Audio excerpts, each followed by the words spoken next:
Enquanto as crianças se retiram, vocês vão perceber que eu vou mudar aqui de lugar, que hoje eu trouxe algumas imagens, alguns slides, para que os irmãos possam acompanhar. E aí eu vou passando daqui.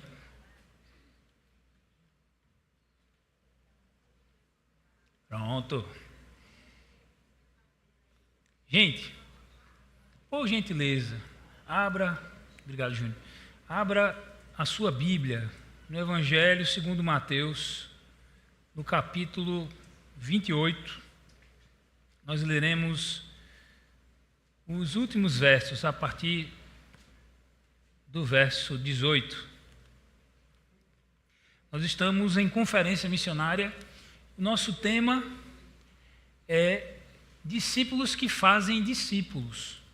No nosso primeiro encontro com o pastor Roberval, nós tivemos um estudo sobre discipulando a família. Na vez passada, domingo passado, nós estivemos com o missionário Jonathan Marcelo Enns, do Luz em Ação, da missão Luz em Ação, que esteve conosco falando sobre recursos para mídia como um recurso para o discipulado. E vimos como foi poderosa, como é hoje poderosa a mídia para qualquer coisa, não é verdade? E hoje nós retornamos para a ideia do discipulado, mas dessa vez focados na igreja local. Então, o nosso tema hoje é discipulando a igreja local. Eu queria ler com vocês esse texto que nos dá a base para o discipulado, a partir do verso 18. Diz assim a palavra de Deus: Então Jesus aproximou-se deles e disse: Foi-me dada toda a autoridade nos céus e na terra. Portanto, vão e façam discípulos de todas as nações, batizando-os em nome do Pai, do Filho e do Espírito Santo, ensinando-os a obedecer a tudo o que eu ordenei a vocês. E eu estarei sempre com vocês até o fim dos tempos. Senhor nosso Deus, essa é a Tua palavra aberta e lida. Cremos que é o Senhor falando conosco. Pedimos a iluminação do Teu Espírito no nome de Jesus. Amém. Meus irmãos, esse é um texto que vem sendo pregado, graças a Deus, há 2000 anos. Mas não muito longe atrás, não muito tempo atrás, cerca de 300 e poucos anos atrás, 200 e poucos anos atrás, a igreja achava que essa ordem aqui era tão somente para os apóstolos que estavam lá com Jesus. Isso se deu até que um sapateiro batista chamado William Carey, também conhecido como o pai de missões modernas, bateu o pé e disse: Eu quero ir para a Índia. Levantou assim numa reunião de pastores lá na Inglaterra e levantou a mão: Eu quero ir para a Índia pregar o Evangelho do Senhor. O pastor que estava organizando a reunião de pastores levantou e disse: Fique na sua, pode sentar aí que Deus não precisa de você para você ir na Índia não. Se Ele quiser salvar a Índia, Ele salva sem você. Senta aí. Só que o irmão William Carey era muito obediente. Ele obedeceu ao pastor e sentou, mas ele obedeceu também ao Senhor. E mais tarde ele foi para a Índia, com um bocado de tesoura na mão. E ele achava que, com aquela ruma de tesouras, ele disse: Rapaz, eu vou ficar rico lá na Índia, vai dar para fazer a obra sem eu nem... Porque lá não tem tesoura. Só que quando ele chegou lá, tinha tesoura. E aí nasce o movimento de missões modernas. E o argumento do William Carey para combater o que a igreja pensava era: se essa ordem é tão somente para aqueles apóstolos, nós temos um problema aqui. Qual, William? Ele diz: se essa ordem é só para aqueles apóstolos, o Senhor Jesus não estará conosco para sempre.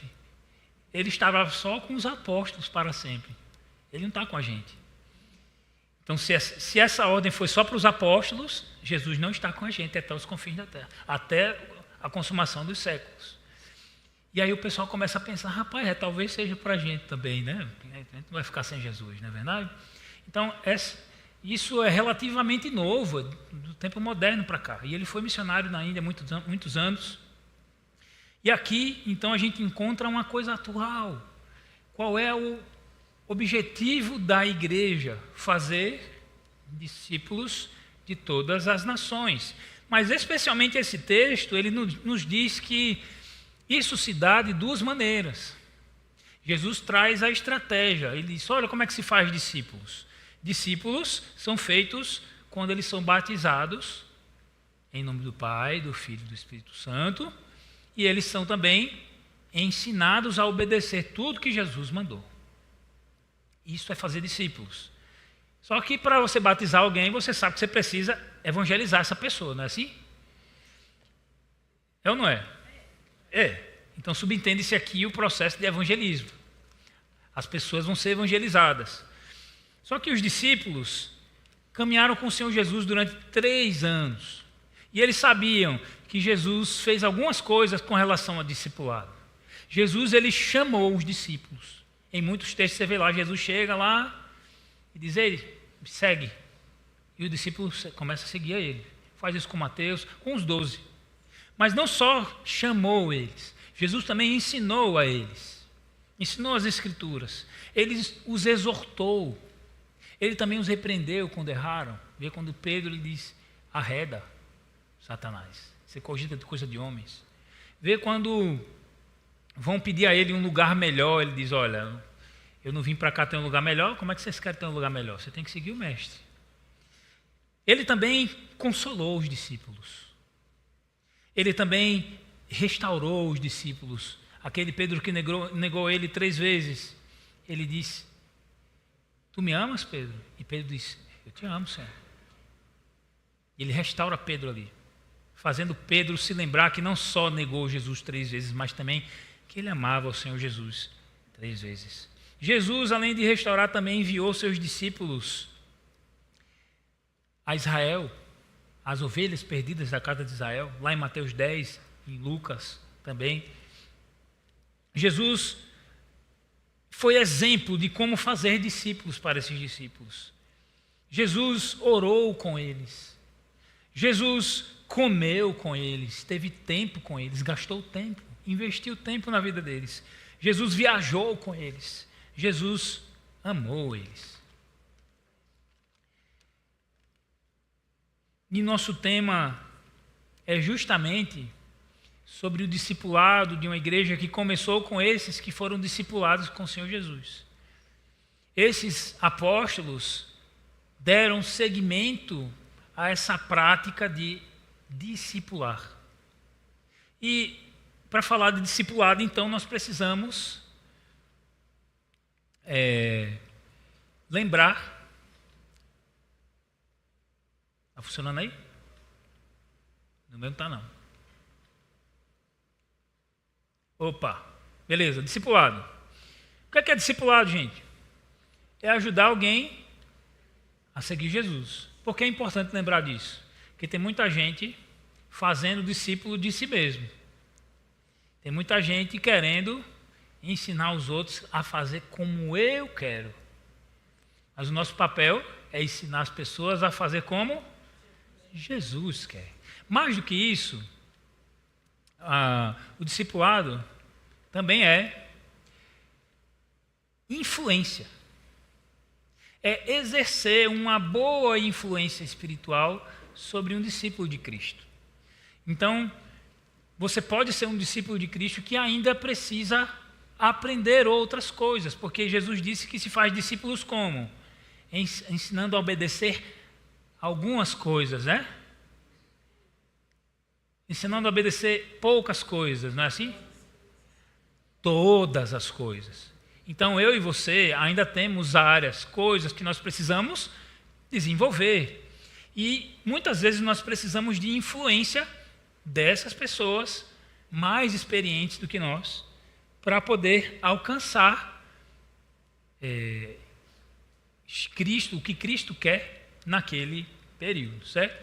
Se a gente vai falar de discipulado e também de discipulado com a igreja, a gente também precisa lembrar o que é a igreja local. O que é a igreja local? É a comunidade dos nascidos de novo.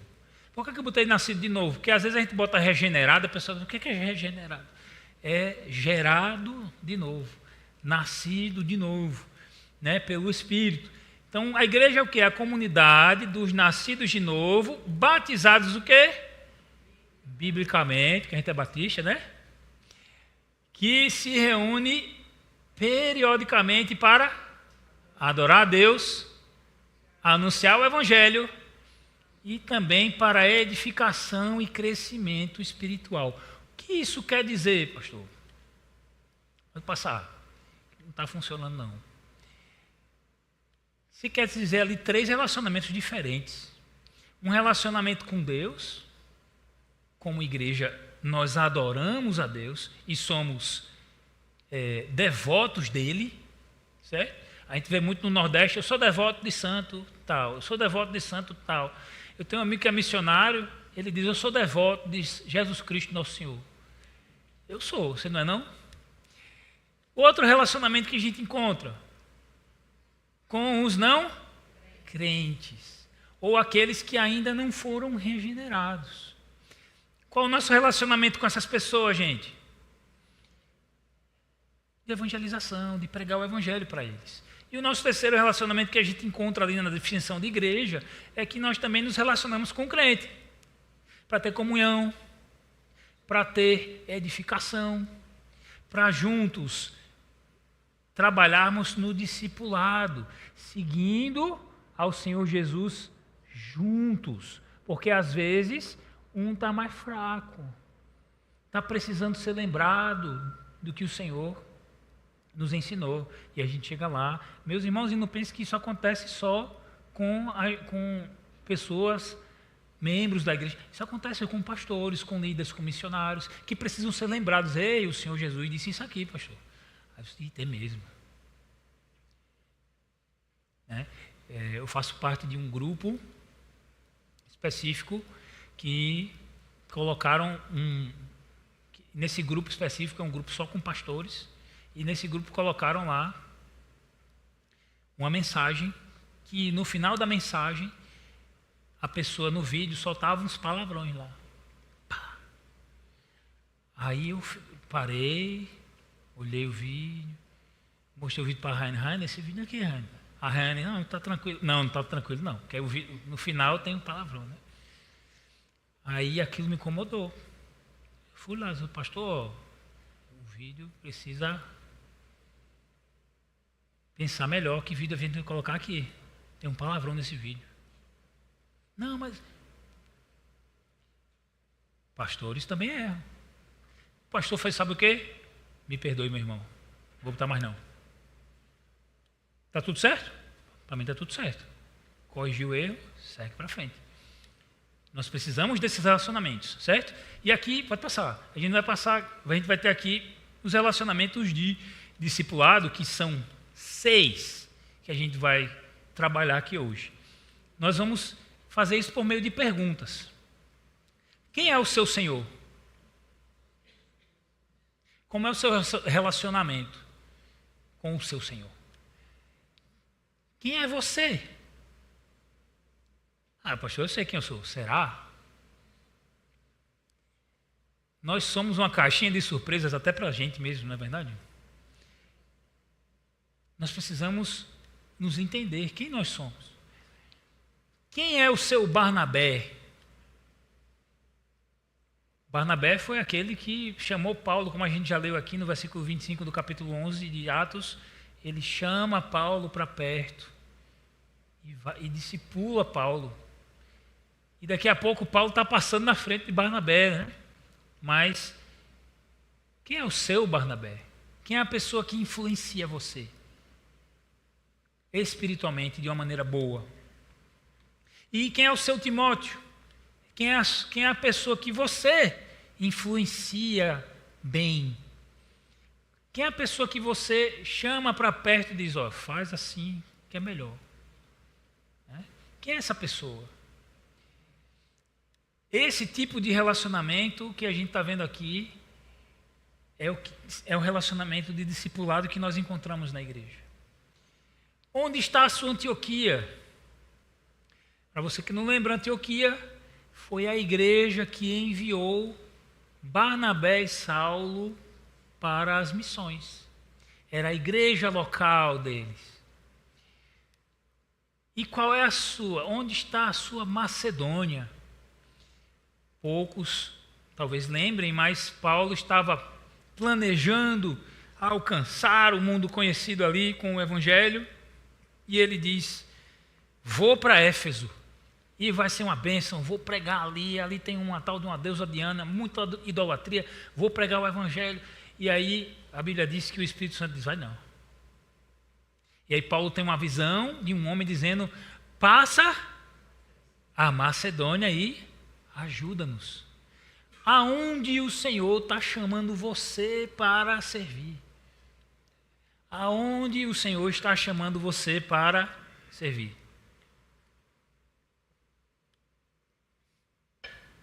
E como a gente pegou aqui, né, o exemplo de Paulo, a igreja de Paulo, o chamado de Paulo à Macedônia, o discipulador de Paulo e o discípulo do Senhor Jesus que Paulo investiu na vida dele, vamos nos basear então no apóstolo Paulo, certo? Vamos pegar o exemplo de Paulo. Para Paulo, meus irmãos, biblicamente, quem era o Senhor? Quem era o Senhor de Paulo? Abra sua Bíblia em Atos, capítulo 17, a partir do verso 23.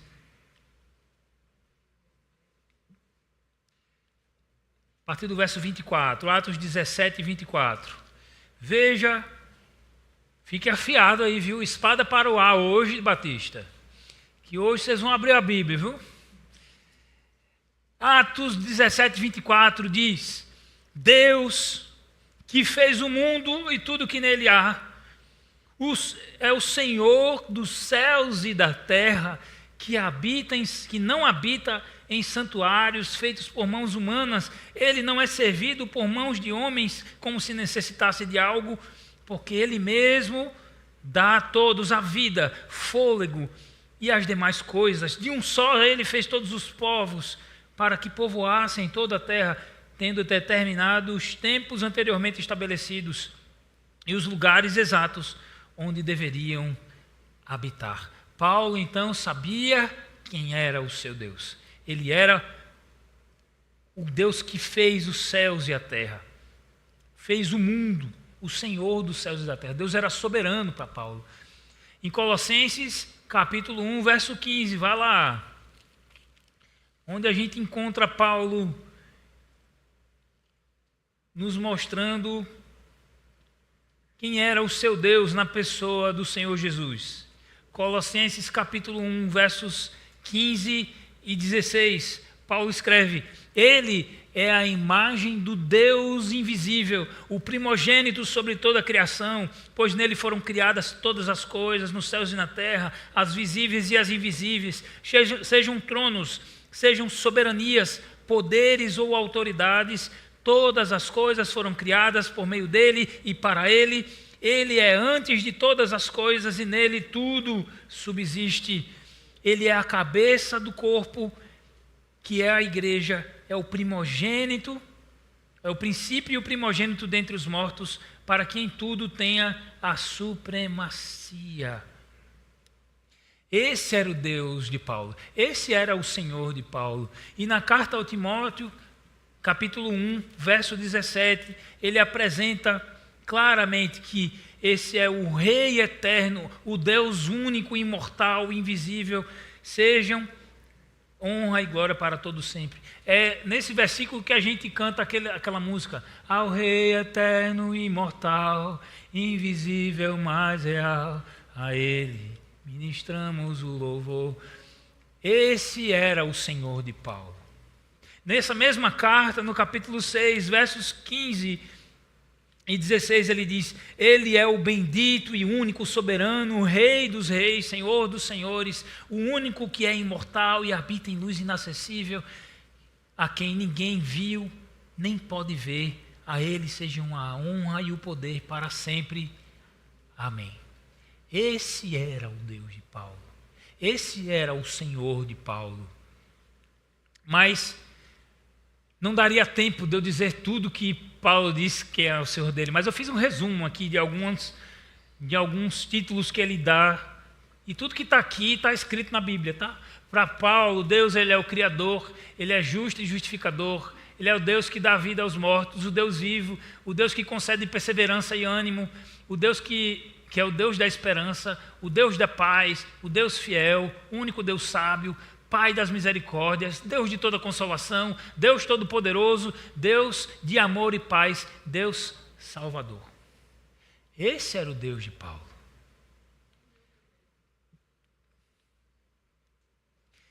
Quem é o seu Senhor? Quem é o seu Senhor?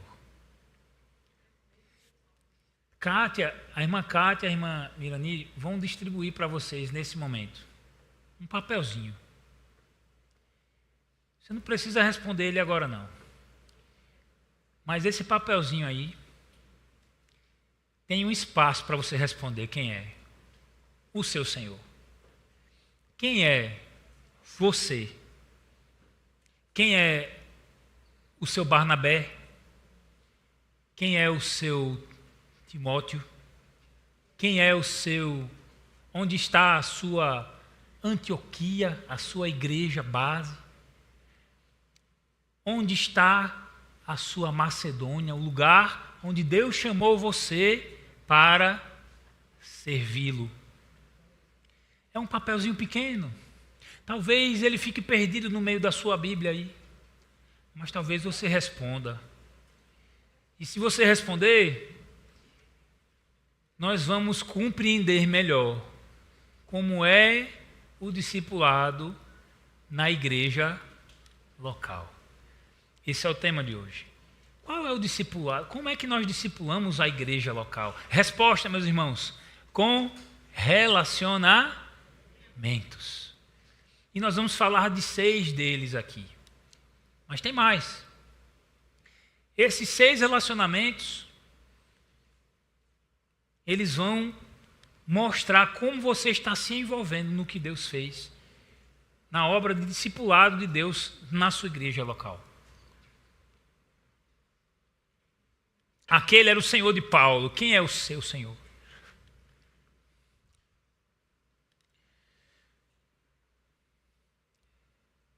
Vamos ver outro exemplo de Paulo. Quem é você? Para Paulo, ele responde muito bem essa pergunta.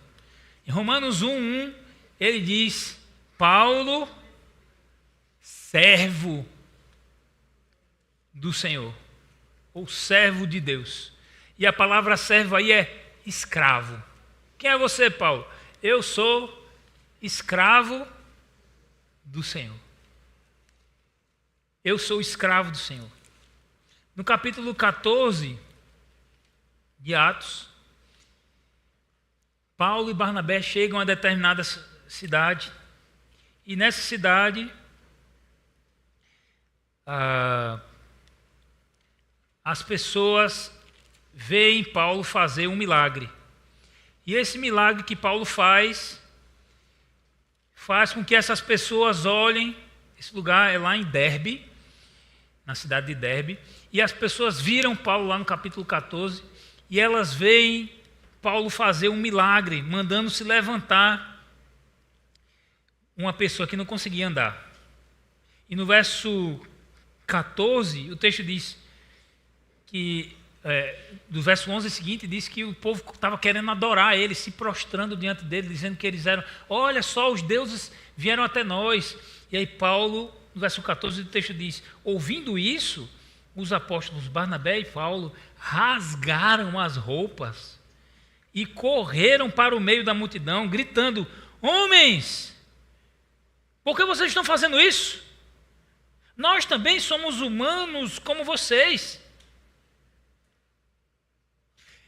Estamos trazendo boas novas para vocês. Paulo sabia que ele não era Deus. Não subiu para a cabeça de Paulo o fato dele ser um líder e dele ter conhecimento. Ele disse, não me adorem. Eu estou só com a mensagem. O Deus é outro. Eu não sou Deus. O grande problema é que nós não temos nenhum problema de dizer essa frase. Eu não sou Deus. Você acha que você é Deus? Eu não acho que eu sou Deus. Mas muitas vezes eu ajo como se eu fosse Deus. Muitas vezes você é o seu Deus. É a sua vontade que prevalece. É o que você quer que prevalece. Quem é você, meus irmãos? No capítulo 7 de Romanos, Paulo nos traz uma dura palavra. Falando sobre a luta contra o pecado, nesse capítulo, ele diz no verso 24, miserável homem que sou, quem me libertará do corpo sujeito a esta morte? Graças a Deus por Jesus Cristo, nosso Senhor. De modo que, com a mente, eu próprio sou escravo da lei e de Deus, mas com a carne da lei do pecado. Paulo sabia que ele era um pecador. Ele diz isso também no capítulo 3 de Romanos, todos os pecados estão separados, destituídos da glória de Deus. Paulo tinha consciência de que ele era pecador. Mas eu queria ver, meu irmão, eu lhe cumprimentar como um amigo meu faz comigo. Ele me encontra na rua e ele disse, e aí, pecador? Tem gente que se dói, né? Que é santo demais. Não, eu sou crente, eu sou pecador não. Você é pecador. Se você me pergunta como é que você está, sou melhor do que eu mereço, que o salário do pecado é a morte. Estou vivo. Pequei. Meus irmãos, cuidado com o que você pensa sobre si. Paulo, no capítulo 12 de Romanos, diz, não pense de você mais do que você é. E você é um pecador. Quem é você? Quem é você? Tenha noção de quem você é.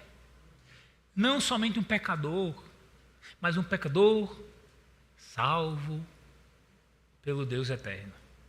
Nós estávamos mortos em nossos delitos e pecados, Efésios capítulo 2 diz, e Ele nos tirou de lá pela sua graça. Pela graça. Não é pelo merecimento. Não é porque você foi bonzinho.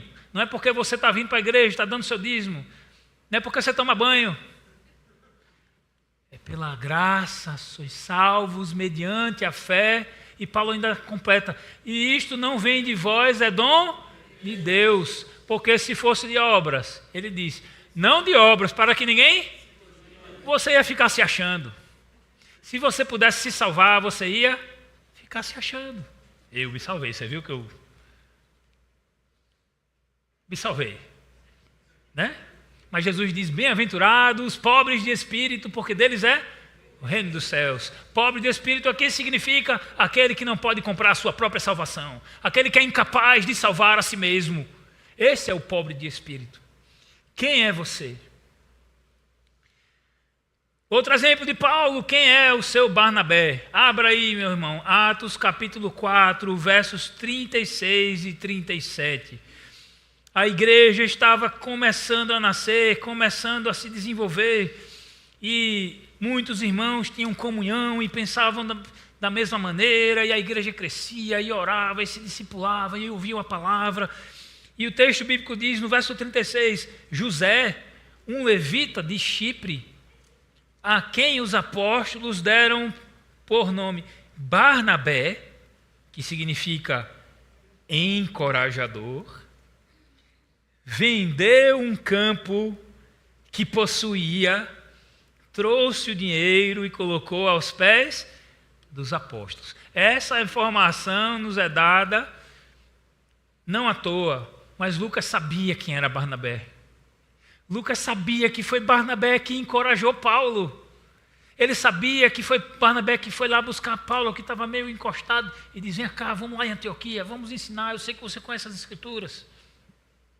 E ele encorajou Paulo, ele discipulou Paulo. E veja no capítulo 11 agora, dê um saltinho aí.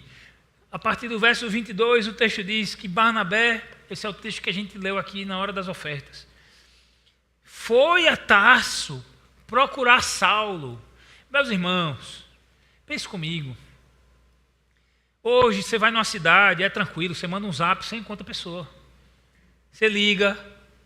Agora pensa no primeiro século, você ir numa cidade como Tarso, que era a segunda cidade universitária da Grécia, procurar uma pessoa lá.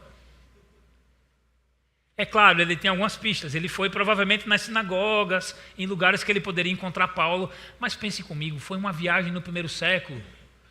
Não tinha Peugeot 208 de Fagner para lá, não tinha o fastback do pastor, não tinha nem o meu Sienazinho de guerra para chegar lá.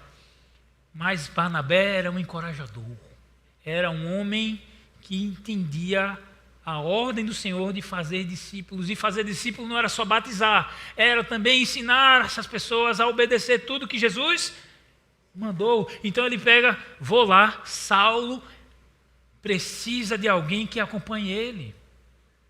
E ele vai lá, e o texto bíblico diz que eles passaram um ano inteiro lendo e ensinando as Escrituras a muitos, de maneira que aparece pela primeira vez aqui o nome cristão.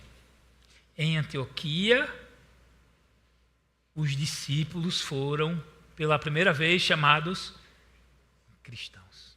Barnabé era um enviado pela igreja para cuidar daquela igreja que estava nascendo. Ele se alegra na graça de Deus ao ver as pessoas se convertendo ali. Ele era um pastor. Ele era um homem bom, cheio do Espírito Santo, a Bíblia diz, cheio de fé. Ele era um evangelista e ele gostava de trabalhar em equipe, porque ele entendia que o Senhor Jesus fez a mesma coisa. E se ele era um discípulo de Jesus, ele precisava andar em bando, com colaboradores. Paulo tinha o seu Barnabé, uma pessoa experiente, uma pessoa bíblica, uma pessoa cheia do Espírito. Quem é o seu Barnabé? Quem é o seu Barnabé? Quem é a pessoa que influencia você? Tem alguém que influencia a sua vida hoje? Tem alguém que quando o negócio aperta você liga? Você tem alguém que de 2 horas da madrugada você pode ligar? Ei, cara, desculpa aí essa hora, mas eu precisava conversar. Você tem alguém que você pode ligar de 2 horas da madrugada? Amém. Tem mesmo, pode ligar. Quem é o seu Barnabé? Quem é que anda com você? Quem é que te encoraja? Quem é que chama a sua atenção, puxa a tua orelha e diz: vem cá, bicho, tu está errado. Faça isso não. Quem é o seu Barnabé? Se você não tem um Barnabé na igreja, está errado. Não tem discipulado na igreja assim. Sem pessoas experientes que exortem, que ensinem. É isso que Paulo diz lá nas cartas pastorais: vós, mulheres mais velhas, ensinem as mais jovens a serem boas donas de casas, a amar o seu marido. Quem é o seu Barnabé? Vamos pensar também, quem é, gente, o seu Timóteo?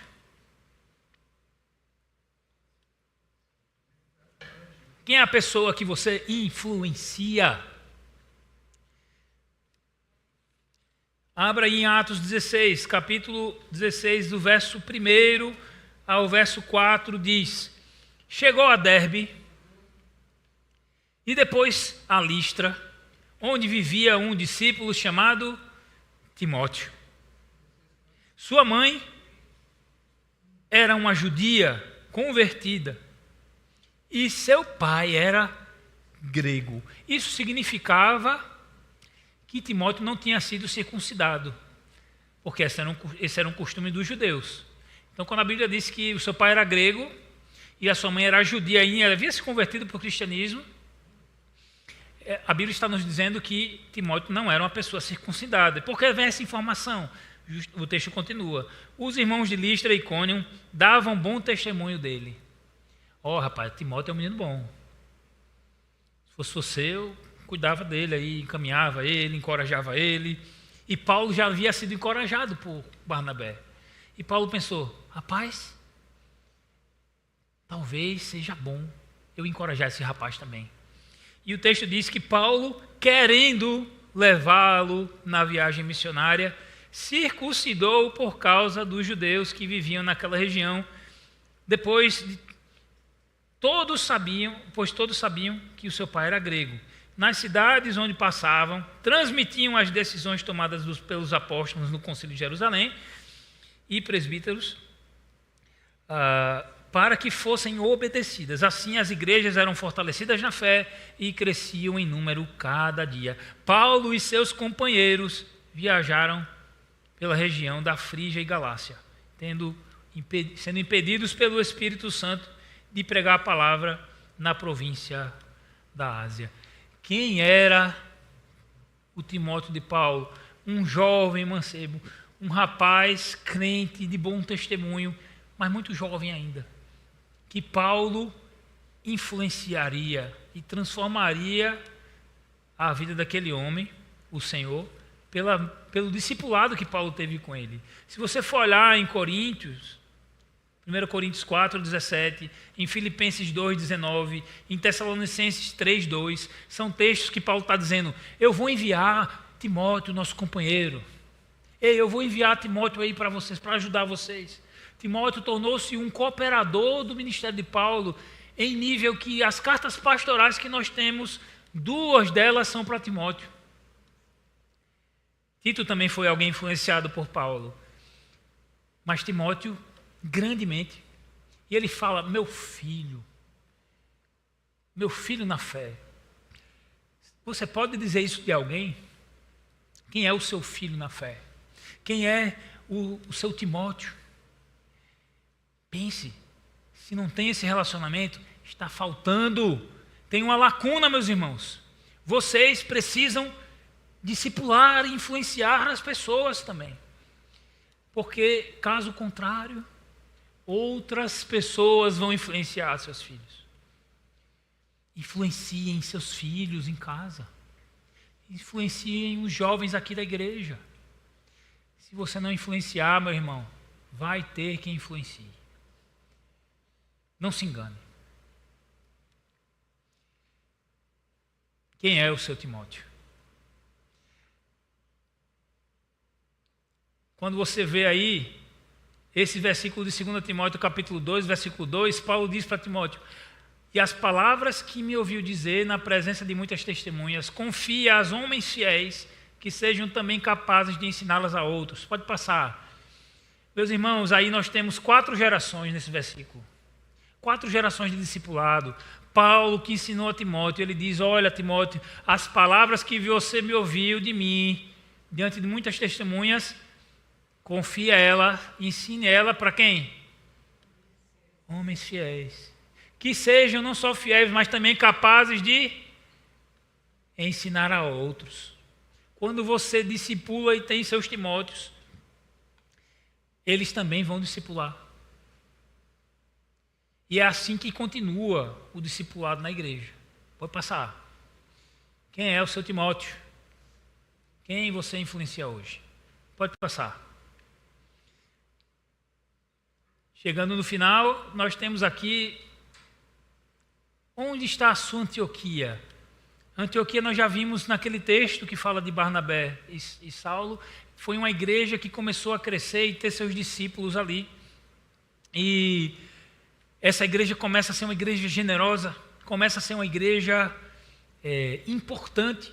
E essa igreja, no capítulo 13 de Atos, vai estar reunida ali os seus líderes. E reunidos os seus líderes, a Bíblia diz que o Espírito Santo, enquanto eles jejuavam e oravam, disse, separai para mim Barnabé e Saulo para a obra que os tenho separado. E eles oraram e puseram as mãos e enviaram ali Barnabé e Saulo. E mais lá na frente, depois da sua primeira viagem missionária, Paulo retorna. E é esse texto que eu queria compartilhar com vocês. Abra aí em Atos 14, 26. O texto bíblico diz que, Atos 14, 26, Paulo está retornando da sua primeira viagem missionária. E diz o seguinte: de Atalha navegaram de volta a Antioquia, onde tinham sido recomendados a graça de Deus para a missão que agora haviam completado. Eles foram, cumpriram a missão e voltaram para onde, gente? Para a sua igreja local. Voltaram para a sua igreja local. E o texto diz que, chegando ali, reuniram a igreja e relataram tudo o que Deus tinha feito por meio deles e como abriram a porta da fé aos gentios. Ou seja, esse é o famoso relatório missionário. E o texto bíblico ainda diz que eles ficaram ali muito tempo com os discípulos. Ou seja, a Antioquia não é só uma igreja que envia, mas é uma igreja que envia, que sustenta, que recebe de volta o missionário quando ele volta do campo, que ora com ele para saber quando é que ele vai voltar, que ajuda no sustento. Porque muita gente acha que missionário é missionário só quando está lá no campo. Mas quando o missionário retorna, ele não é mais missionário? Claro que é. E existe um processo. E tem muitas igrejas. E saiu do campo, corta. Mês que vem já não recebe nada. Ei, calma. A pessoa continua sendo missionária. Muitas vezes acontecem esses retornos. A obra havia sido completada ali na primeira viagem missionária. Então, o retorno dessa viagem missionária, a igreja também o acolhe. Essa era a Antioquia de Paulo. Essa era a igreja que Paulo sabia que fazia parte. Sabia que havia sido enviado por ela, mas que também ele podia retornar para lá. Era um abrigo seguro, uma igreja acolhedora, uma igreja que cuidava dos seus líderes, dos seus missionários. Pode passar, Bia. Onde está a sua Antioquia?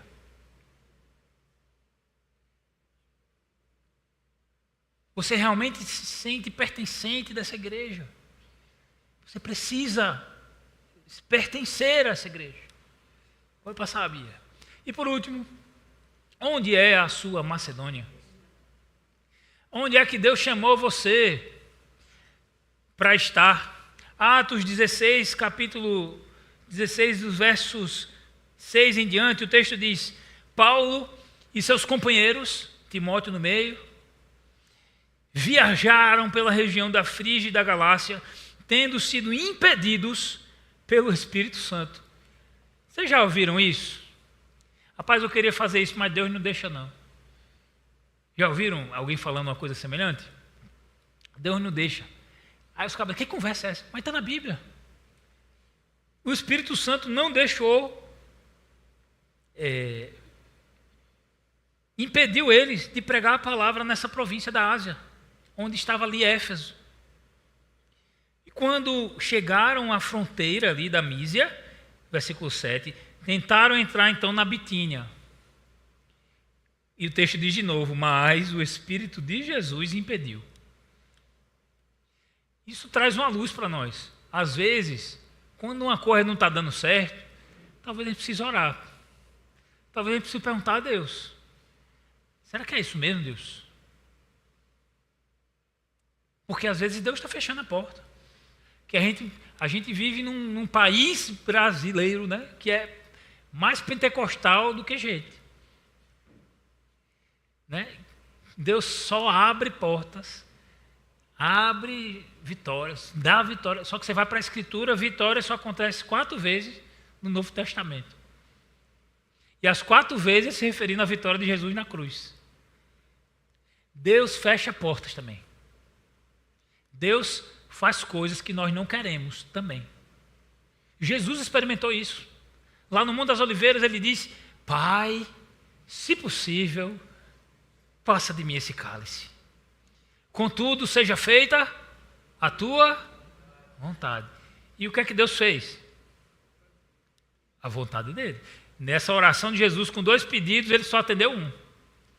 Jesus teve que beber do cálice da ira de Deus. A Macedônia era onde Deus tinha chamado Paulo, naquele momento. Claro que isso pode mudar. O chamado ele não é geográfico, o chamado ele é funcional.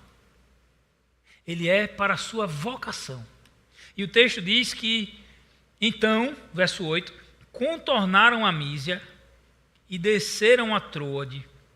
Durante a noite, Paulo teve uma visão, na qual um homem da Macedônia estava em pé e lhe suplicava: passe a Macedônia e ajude-nos. Depois que Paulo teve essa visão, preparamos-nos imediatamente para partir para a Macedônia, concluindo que Deus nos tinha chamado para lhes pregar o Evangelho. Foi passar, Bia.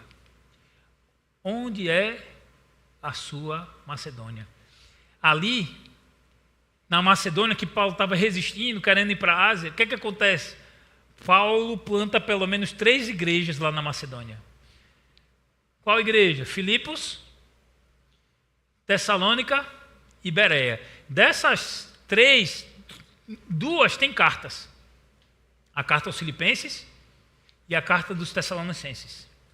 Filipenses tornou-se uma igreja tão generosa que ela é citada lá por Paulo para os coríntios. Ei, olha, o pessoal lá de Filipos, da Macedônia, não é rico não, mas são generosos.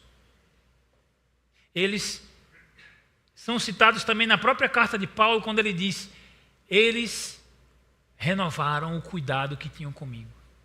Olha só, para onde Paulo não queria ir, Deus fez ser o sustento dele, o único sustento dele durante muito tempo. Paulo diz nessa carta aos Filipenses também que eles foram os únicos que lá no início da pregação do Evangelho se uniram a Paulo no tocante a dar e receber. E Paulo aqui está se referindo às ofertas missionárias que eles enviavam para Paulo. Inclusive, quando Paulo estava em Tessalônica, os filipenses estavam sustentando ele. Tessalônica, quando você vai ler a carta, você vai perceber que é a carta da igreja que persevera. E a Bereia, também conhecido como os bereanos, diz lá em Atos 17, os bereanos eram mais nobres do que os tessalonicenses, porque eles eram o quê? Zelosos na palavra. Quando Deus chama a gente, Ele prepara os frutos que nós vamos dar para Ele e para a sua glória. Amém? Pode passar? Onde está a sua Macedônia? Onde é a sua Macedônia? Deus chamou você aonde, meu irmão? Deus chamou para você para fazer o quê? Ah, mas eu estou no meu emprego agora. E quem foi que colocou você lá no seu emprego? Foi o Senhor. Você também, se você é dessa igreja, o Senhor colocou você aqui. Essa é a sua Antioquia. E às vezes, o seu trabalho da Macedônia está aqui na sua Antioquia, no seu serviço. Pode passar, Carlos? Dei o exemplo de Paulo para vocês, mas talvez isso ficasse 2000 anos atrás, se você não aplicasse nos dias de hoje. Então eu quero encorajar você a responder esse papelzinho que você tem aí na sua mão. Eu fiz isso antes de vocês. E está aqui minhas respostas, vou só compartilhar com vocês, tá? Quem é o meu Deus? Esse aqui é o meu Deus.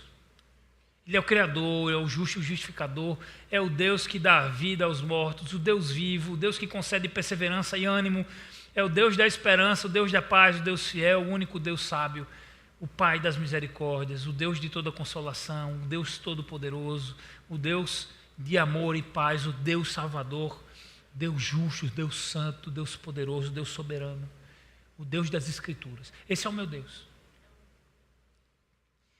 Eu também coloquei para vocês quem sou eu.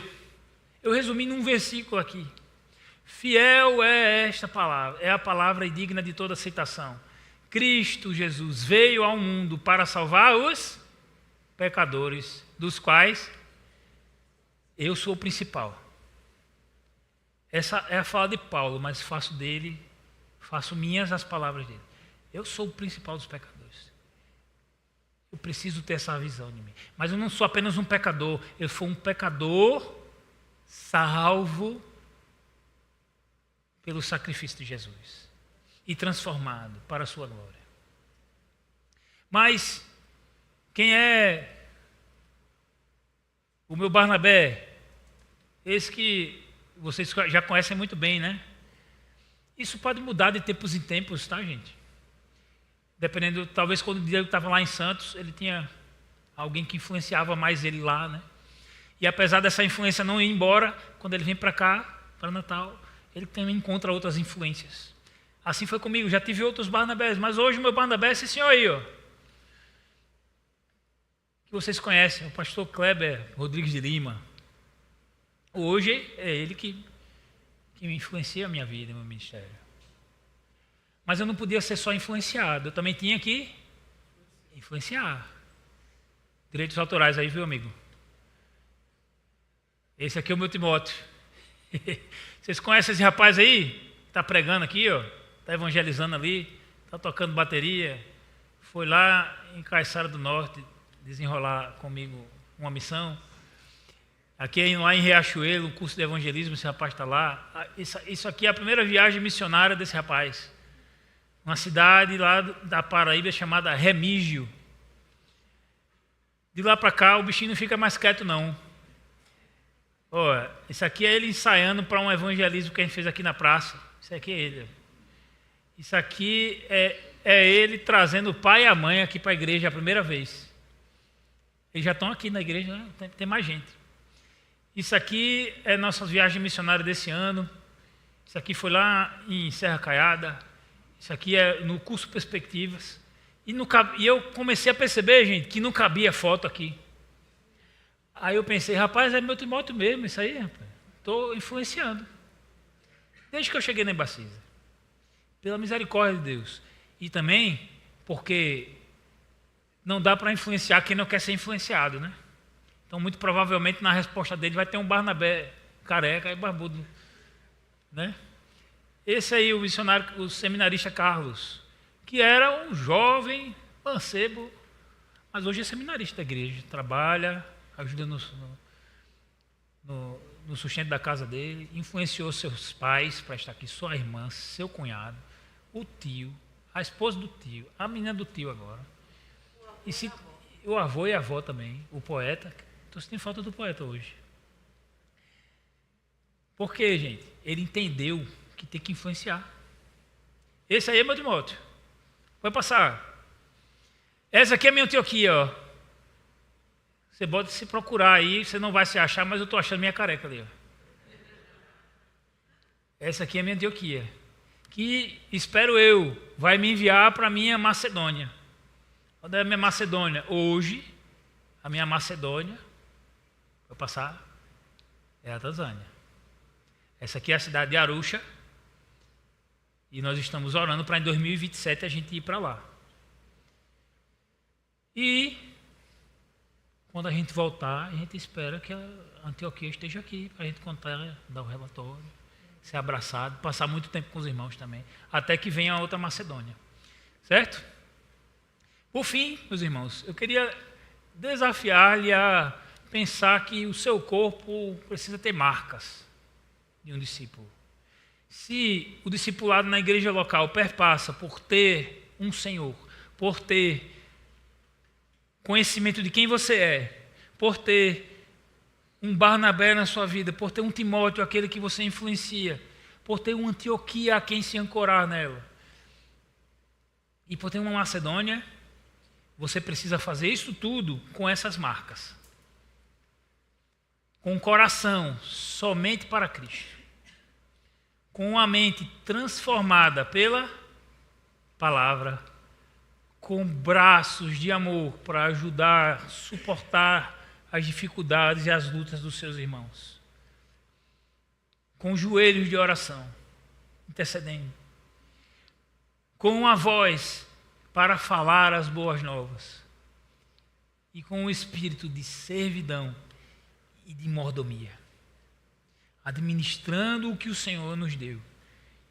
Para sermos uma igreja discipuladora. Para sermos discípulos que fazem discípulos. Precisamos nos relacionar. E venhamos e convenhamos, muitos de nós temos problemas com relacionamento. Mas isso não muda o fato que nós temos que fazer mesmo assim. Temos que nos relacionar. Temos que ter o Senhor temos que ter um Barnabé, um Timóteo, uma Antioquia com a qual nos alegrarmos, orarmos, jejuarmos, enviarmos missionários, recebermos esses missionários, sustentarmos esses missionários. E uma Macedônia, uma vocação para o qual o Senhor nos chamou. Que a nossa igreja compreenda isso, que a gente seja conhecida como uma igreja que faz discípulos, que ensina a eles a obedecer tudo que Jesus mandou. Amém? Queria que você pudesse ficar de pé para a gente fazer uma oração.